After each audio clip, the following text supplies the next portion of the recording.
설 이후에 문재인은 좀 더 올랐고 반기문 전 유엔 사무총장은 더 내렸어. 두 사람의 차이가 원래 한 10% 벌어졌는데 설 지나면서 10% 더 벌어져서 20%가량 벌어졌다. 이런 여론조사도 있었습니다. 물론 여론조사는 추이일 뿐이지 그걸 믿을 바는 못 됩니다.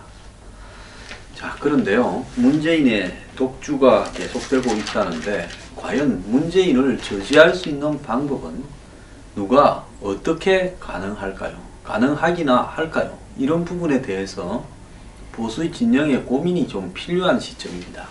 이 부분에 의거해서 오늘 조선일보는 황교안 대선 변수해서 선수냐 심판이냐라고 보도를 했습니다. 새누리당에서 임명진 비대위원장이나 정우택 원내대표가 이 대선 후보 추대 움직임을 갖고 있다. 이렇게 지금 보도가 나오고 있는데요. 임명진 위원장은 지난 1월 30일 황대행과 서울 시내 모처에서 회동해서 출마 여부를 타진한 바 있다라고 하는데요. 자, 이렇게 황대영은 이 자리에서 국정을 안정적으로 운영하겠다라는 말만 했지 출마 여부에 대해서 명확하게 이야기하지는 않았다. 이렇게 전해지고 있습니다. 아무리 같은 편이라 하더라도 출마하겠다고 말을 하는 순간에 대응 자리를 이렇게 지키는 부분도 시끄러워질 거니까 말을 그렇게 쉽게 할 수는 없겠죠. 근데 황대행이 이날 새누리당 심재철 국회 부의장도 만났다고 이렇게 알려지고 있습니다. 제가 일찌감치 이야기했듯이 황대행은 대선에 출마할 의사가 저는 분명히 있다고 봅니다. 자, 황대행은 대선일 30일 전까지 총리를 사임하면 출마가 가능하는데요. 그렇다면 엄격히 따지면 박 대통령 탄핵이 헌재에서 3월 초에 받아들여지고 그런 다음에 한 달쯤 더 있다가 4월 초까지 대행을 더 하다가 4월 초에 대응을 그만두고 출마를 해도 가능하다라는 겁니다. 자, 대선 날짜는 누가 정하느냐? 원래 대통령이 정하는데 지금 이번에 대선 날짜는 황대행이 정할 수밖에 없는 겁니다. 그러면 황대행이 물러나면 대행은 누가 하느냐? 유일호 경제부총리에게 대행을 넘겨야 됩니다.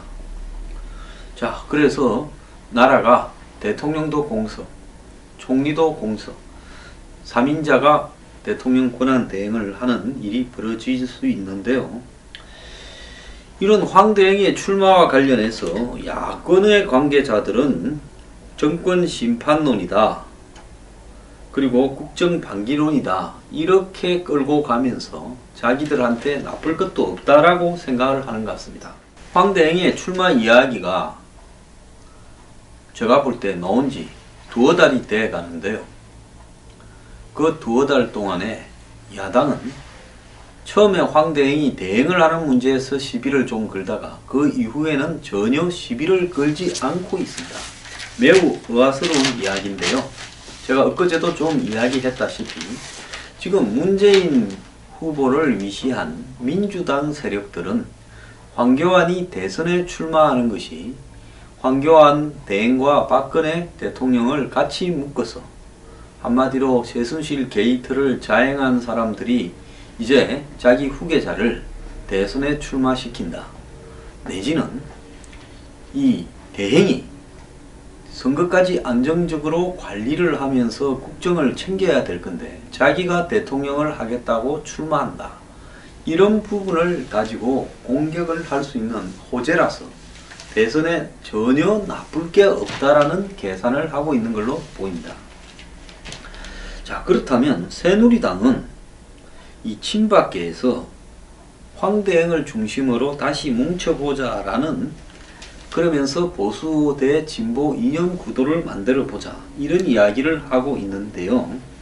작년 말부터 친박의 이 재선 의원급 이상에서 황대행 이야기가 집중적으로 나왔고 이제는 중진급도 괜찮은 카드라 이렇게 말한답니다. 지금 사실 새누리당 의석이 96석쯤 있을 건데 이렇게 많은 의석을 가지고 있는 제2당이 이당다운 역할을 전혀 하지 못하고 새누리당의 대선 후보를 찾아내기가 쉽지가 않은 상황입니다. 이인재 의원이 출마 선언을 했지만은 이인재 의원이 새누리당의 대선 후보가 될지도 의문입니다. 친박들이 그를 용인할 것인가 하는 부분도 좀 지켜봐야 될 상황인데요.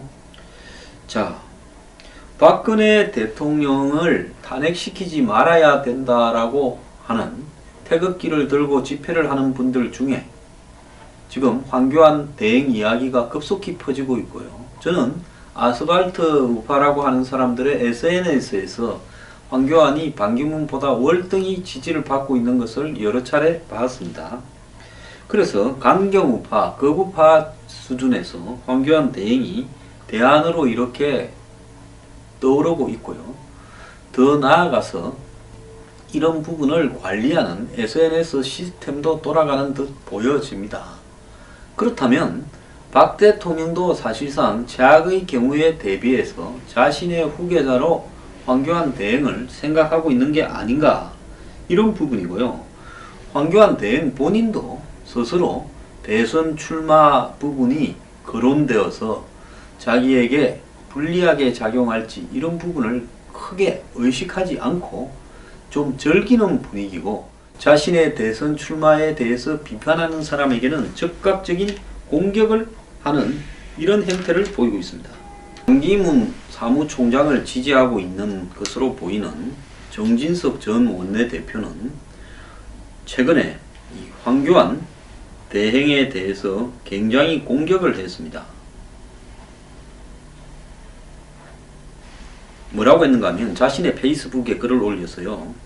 황 대행의 대선 출마 말도 안 되고 실현 가능성도 없는 미친 짓이다, 이러면서 스스로 사임하고 이를 자기가 수리하고 대통령 권한 대행을 또다시 자기가 임명하고 대선에 출마한다 속아 웃을 일이다. 그리 되면 보수는 무리수를 내서라도 권력만 탐하는 족속이라는 좋은 교훈을 남기겠다, 이렇게 말을 했고요. 이 직후에 황 대행은 기자들에게 문자 메시지를 보내서 SNS라 하더라도 정치인으로서 품격 있는 표현을 써야 된다라고 맞받아쳤습니다.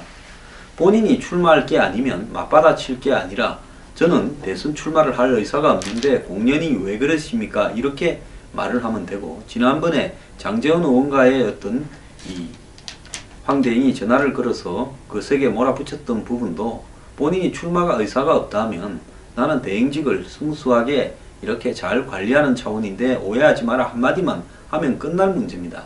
근데 황 대행이 이렇게 맞받아서 공격을 한다는 것은 정치적인 언어로 보면 사실상으로 출마하겠다는 겁니다. 그래서 황 대행의 출마 여부에 대해서는 더 이상 출마하냐 안 하냐 문제가 아니라 뉴스 브리핑은 출마하는 것으로 간주하고 이야기를 할 수밖에 없다라는 겁니다. 자, 친박계는 지금 반기문 영입이 물 건너가니까 이제 황 대행을 내세워서 사실상 대선 승리는 자기들도 생각하고 있지 않을 겁니다. 황 대행으로서 대선 승리가 51대 49 구도가 만들어져서 가능할 것인가? 그렇게 되려면 안철수는 문재인에 흡수되고 제3지대는 하나도 없고 그 다음에 반기문도 중간에 들어가고 문재인 대 황교안 1대1 대결이 되어야 되는 것인데, 이번 대선이 과연 그렇게 될 수 있을 것인가 라는 부분으로 봤을 때 쉽지 않다고 봅니다. 그렇다면 다자 대결이 될 가능성도 매우 높다고 보는데요. 그런 어떤 다자 대결을 문재인을 빼고 여러 사람이 나와 있다가 그 나온 사람들이 마지막에 하나로 뭉치면서 서로 이원 집정부제를 전제로 해서 지분을 나누는 행태로 갈 가능성이 매우 크다고 보고 있습니다. 니도 떨어지고 나도 떨어질 바에야 한 대 모아주고 될 만한 사람한테 권력 지분을 나누자. 그러면 황 대행은 그렇게 권력 지분을 나눌 때 친박의 대선 후보로 나서서 일단은 10몇 프로를 점한 다음에 본인이 1등이 되면 본인을 중심으로 지분을 나누거나 안 그러면 지분을 받고 빠지거나 이 두 가지를 선택할 수 있다고 보는데요. 문제는 새누리당에서 탈당해서 나갔던 바른정당 빼고 나머지 세력들이 황 대행과 그리고 황교안 후보와 한마디로 정치적으로 연합을 할 수 있겠는가 하는 부분에서 여러 가지 또 문제가 남아 있습니다. 옛날부터 새누리당과 한집밥을 먹던 사람들이야 그럴 수 있겠지만은 지금 박지원 대표가 지휘하는 국민의당이 안철수가 그렇게 할 수 있겠는가? 그것도 조금은 생각해 봐야 될 부분인데요.